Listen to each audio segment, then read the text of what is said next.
என்னோட நோக்கமே சுத்தி இருக்கிற தண்ணியை எடுத்துட்டு வந்து உங்க வீட்டு கிணத்துல 30 அடியில தண்ணி வரணும். முடியுமா? என்னால முடியும், என்னால கொண்டு வர முடியும், என்னால அதை செய்ய முடியும். உங்க வீட்டு போர்ல, உங்க நிலத்துல இருக்கிற போர்ல 100 அடி 80 அடி 60 அடி தண்ணி என்னால கொண்டு வர முடியும், என்னால முடியும். ஏன்னா சுத்தி தண்ணி இருக்கு. ஆனா அந்த தண்ணியை நம்ம பயன்படுத்துவது கிடையாது.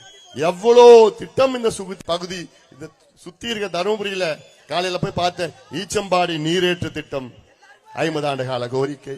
அது பக்கத்துல சேனேகால் திட்டம், அது 30 ஆண்டு கால கோரிக்கை. அது பக்கத்துல வள்ளி மதுரை அணைய அது உயர்த்துகின்ற திட்டம், அது எவ்வளவு காலமா கோரிக்கை. இன்னும் தள்ளி போனா அந்த பக்கம் சிட்லிங் அந்த பகுதியில் இருக்கு. அங்க சிட்லிங் ஒரு டேம் கட்டணும், அது இது இல்ல. பொதியன் பள்ளம் திட்டம், ஆனைமடு திட்டம், வாணியார் உபரிநீர் திட்டம், தொப்பையார் உபரிநீர் திட்டம், இந்த பக்கம் பஞ்சபள்ளி அணை திட்டம், அந்த பக்கம் எண்ணேகோல் புதூர் தும்பலி திட்டம், ஜெகநாதன் கோம்பை திட்டம். இப்படி எல்லாம் சுத்தி சுத்தி இந்த மாவட்டத்தில் உள்ள எத்தனை திட்டங்கள் இருக்கிறது. அது ஏன் இவ்வளவு காலமா செய்யல?